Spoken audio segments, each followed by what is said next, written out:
tadi tausiah yang paling lebih menyentuh itu adalah apa yang sudah kita dengarkan dan kita lihat dari penampilan anak-anak kita.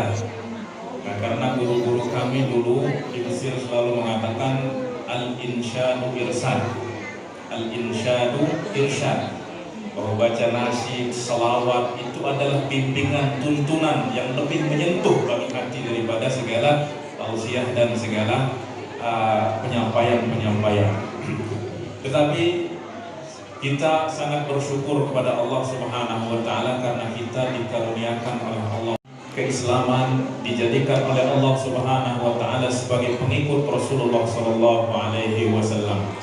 Kemudian juga yang kita syukuri adalah kita dipilih oleh Allah Subhanahu wa taala di antara sekian hambanya untuk menitipkan anaknya di pesantren. Ya, karena seperti yang kita ketahui bapak-bapak, ibu-ibu, bahwa benteng pertahanan kita yang terakhir pada zaman ini adalah pesantren.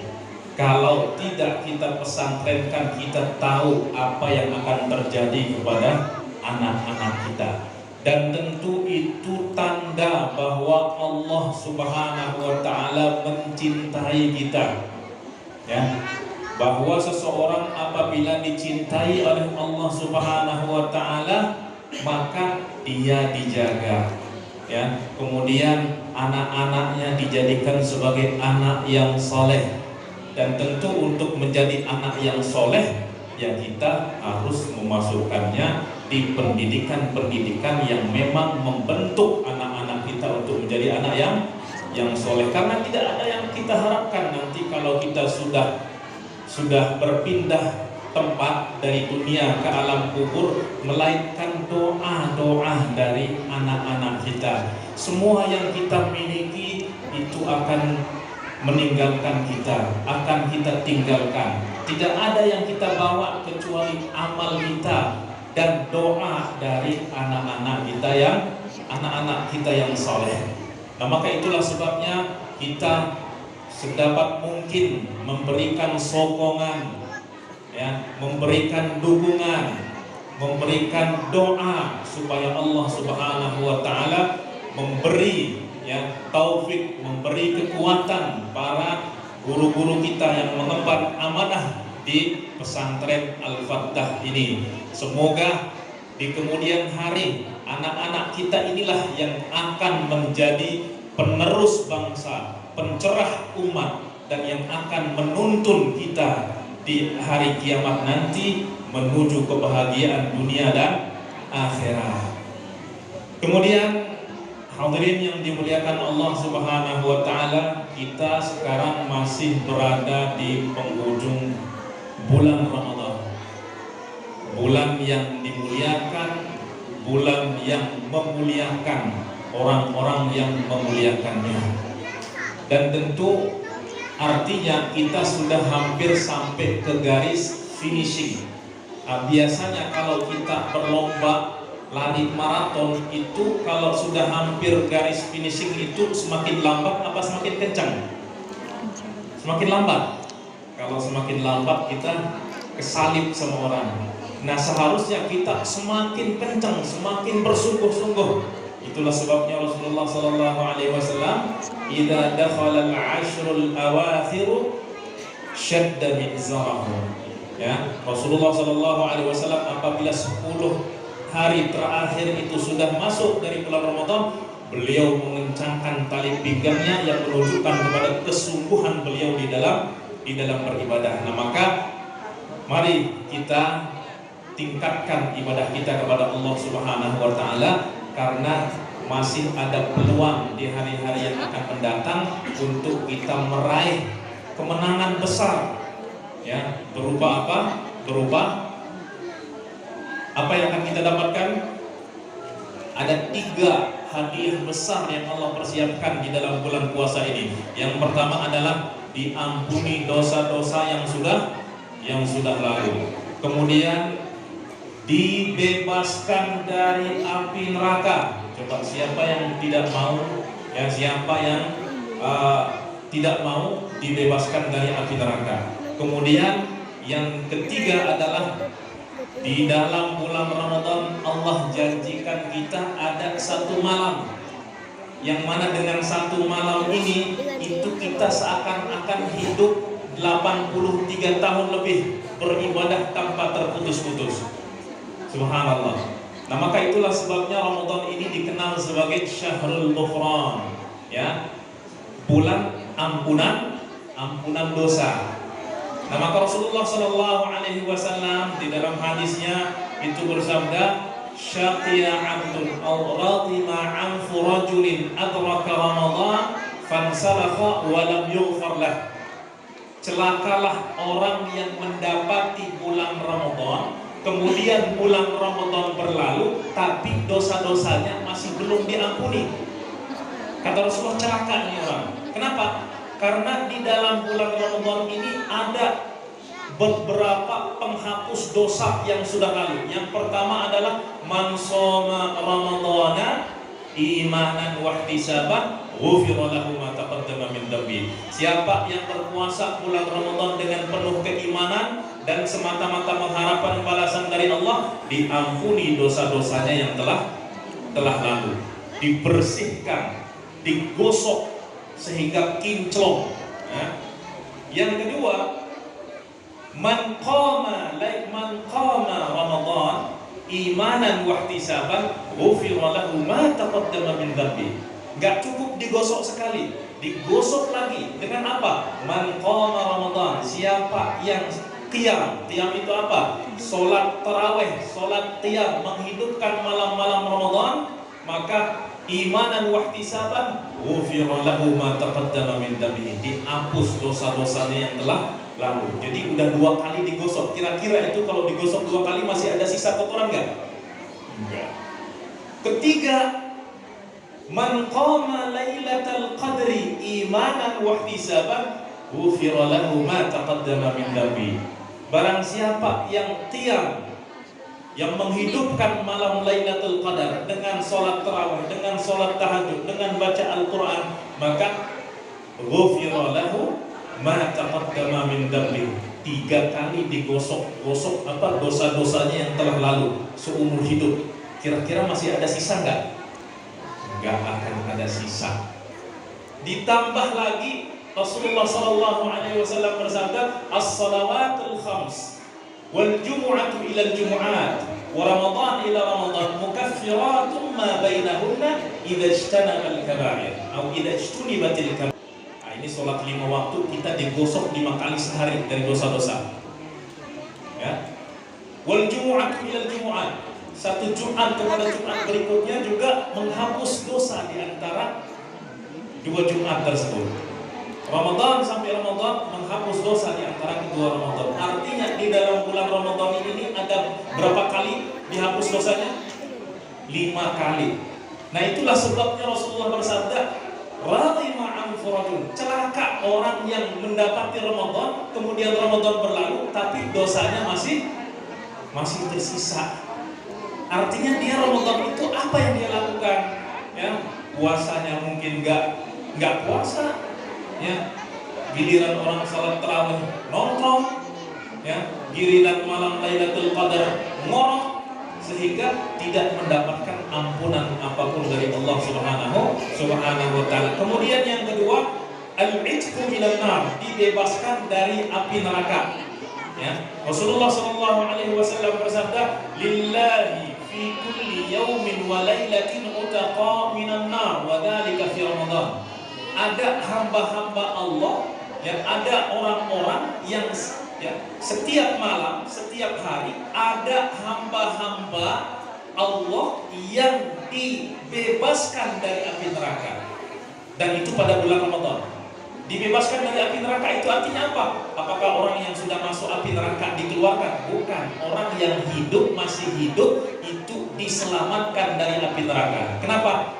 Karena setiap orang di antara kita ini itu sudah disiapkan 2 tempat oleh Allah Subhanahu wa taala. 1 tempat di surga, 1 tempat di api neraka. Jadi nama kita itu di pintu surga udah ada. Di pintu neraka juga udah ada.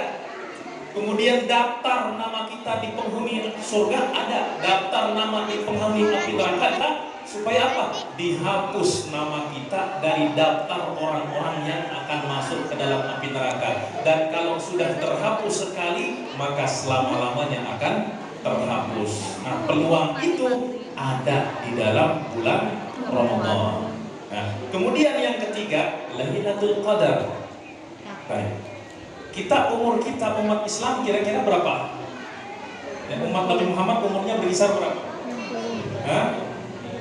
Hasadu ummati baina sittin wa sab'in. Panennya umatku, ya, panen artinya kita diibaratkan seperti buah-buahan yang dipanen. Ya, artinya apa? Umur umatku itu berkisar antara 60 dan 70. Itu umur panjang apa pendek? Nah, kalau dibanding dengan umat-umat terdahulu, mah kita kayak hidup 1,5 jam saja. Umat Nabi Nuh sampai ribuan tahun, kalau kita 60 tahun, 70 tahun, artinya kita hanya 1,5 jam dibanding dengan umur.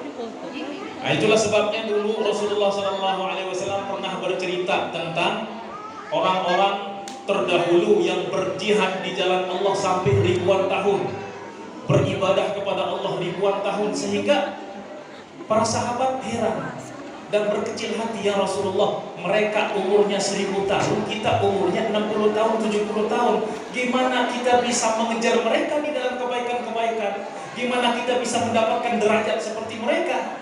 Maka Allah Subhanahu wa taala menurunkan surat Al-Qadar. Inna anzalnahu fi lailatul qadar wa ma adraka ma lailatul qadar. Lailatul Qadri khairun min alfi syahr. Tanazzalul malaikatu war-ruhu fiha bi'idzni rabbihim min kulli amr. Salamun hiya hatta matla'il fajr. Maka Allah menurunkan surat Al-Qadar memberitahu bahwa ada satu malam yang di dalamnya Allah menurunkan Al-Quran, yang mana malam itu lebih baik dari 1000 bulan. Lebih baik dari 1000 bulan itu artinya apa? Beribadah pada malam itu lebih baik dari beribadah selama 1000 bulan yang tidak terdapat malam Lailatul Qadar. Coba bayangkan 1000 bulan itu berapa tahun? Berapa tahun? 83. Subhanallah. Bayangkan kalau kita hidup 60 tahun, ya, dipotong diskon 15 tahun sebelum balik, berarti kita masih ada peluang bertemu dengan Ramadan berapa? 45 kali. Nah, kalau kita bersungguh-sungguh dari awal Ramadan sampai akhir Ramadan, 100% dapat Lailatul Qadar.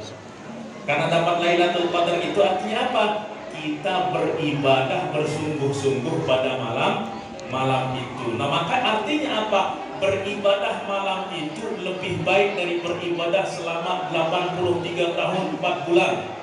Bayangkan aja kalau 45 Lailatul Qadar itu udah berapa tahun umur kita?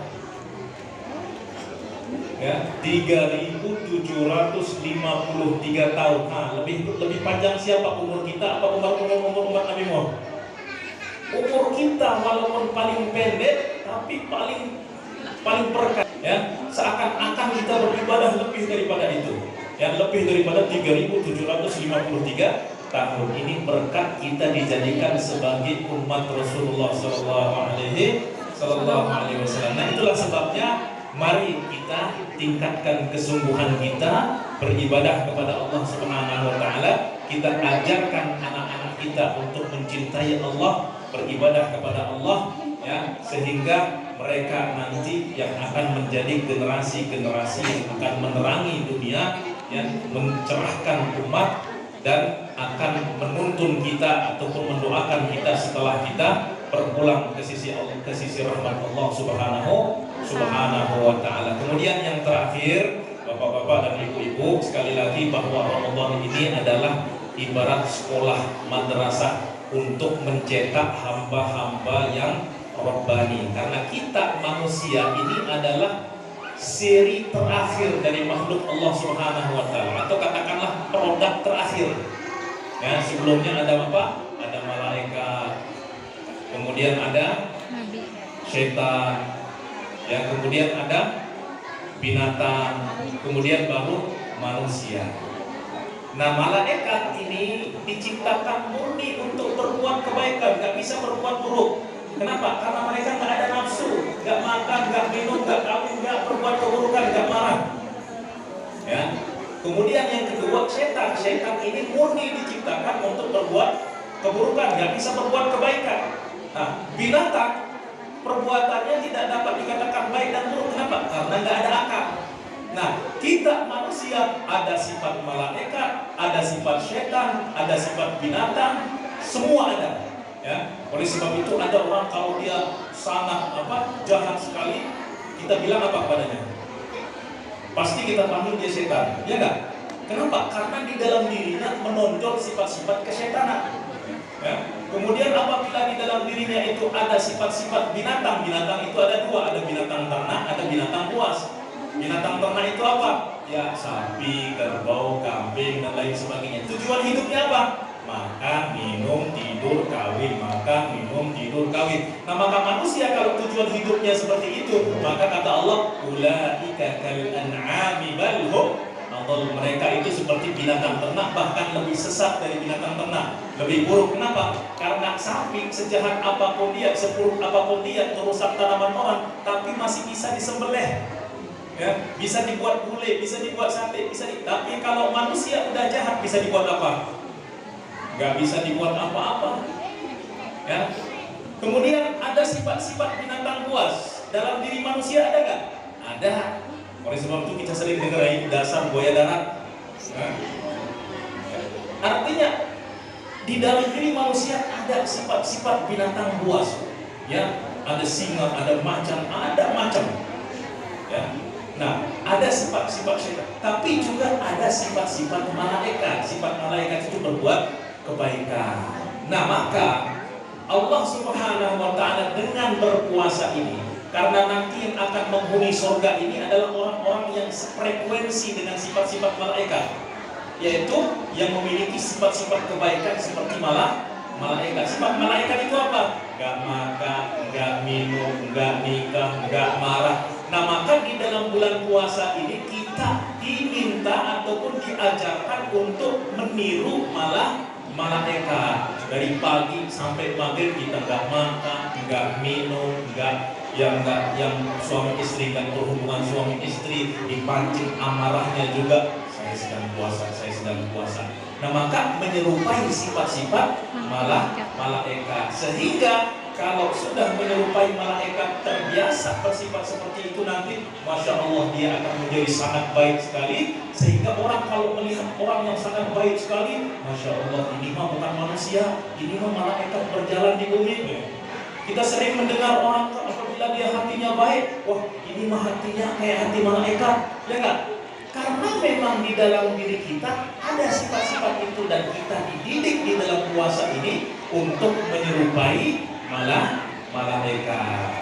Ya, baiklah hadirin yang dimuliakan Allah Subhanahu wa Ta'ala, sebentar lagi ini kita akan selesai dari malaikat dan kembali menjadi manusia kembali. Tetapi itulah keunggulan manusia itu apa? Dia bisa berbuat baik padahal di dalam dirinya ada nafsu, ada syahwat, ada sifat-sifat syaitan, ada sifat-sifat iblis, ada sifat-sifat binatang. Kalau malaikat berbuat baik wajar, tidak ada nafsu, tidak ada syahwat. Tapi manusia bisa berbuat baik, ada nafsu dan amas, ada syahwat. Itulah nilai kelasnya. Itulah sebabnya Allah berfirman, laqad khalaqnal insana fi ahsani taqwim. Paling baik makhluk itu adalah manusia, tapi paling jahat juga, paling buruk, paling rendah adalah manusia. Nah, maka hadirin yang dimuliakan Allah Subhanahu wa Ta'ala, ya, sekali lagi di pesantren itu apa yang kita diajarkan?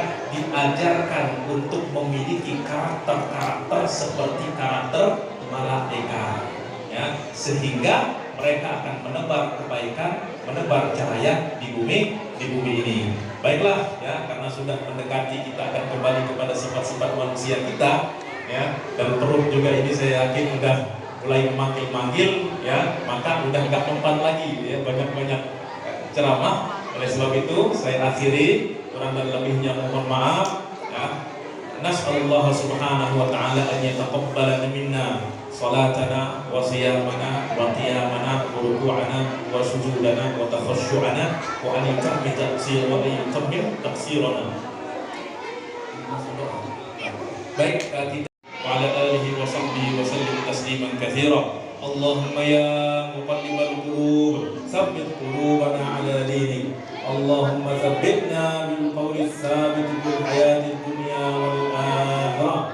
ربنا اغفر لنا ذنوبنا ولوالدينا وارحمهم كما ربونا صغارا ولجميع المؤمنين والمؤمنات يوم يقوم الحساب. ربنا هب لنا من أزواجنا وذرياتنا قرة أعين واجعلنا للمتقين إماما. ربنا أوزعنا أن نشكر نعمتك التي أنعمت علينا وعلى والدينا وأن نعمل صالحا ترضاه وأصلح لنا في ذرياتنا إنا تبنا إليك وكنا من المسلمين وأدخلنا برحمتك في عبادك الصالحين. ربنا اجعلنا مقيم الصلاة ومن ذرياتنا ربنا وتقبل دعاء. Ya Allah, berkatilah kami, berkatilah pondok kami, sekolah kami ini ya Allah. Berikanlah pertolongan kepada kami, kepada para pengurusnya, pada pimpinannya, pengasuhnya, para gurunya, orang wali muridnya, para santrinya, santriwatinya ya Allah. Ya Allah, kami titipkan anak-anak kami kepadamu ya Allah. Kami titipkan anak-anak kami di pesantren ini ya Allah. Dan pesantren ini adalah milikmu ya Allah. Jagalah ya Allah.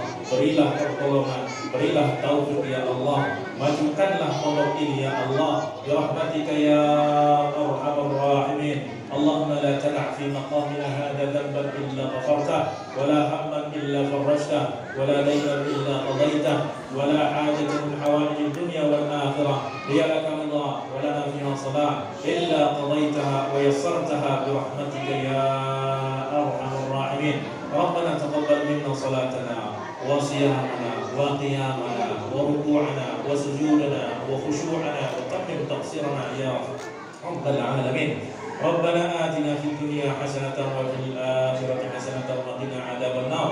صلى الله على سيدنا محمد وعلى آله وصحبه وسلم. وسبحان ربك رب العزة عما يصفون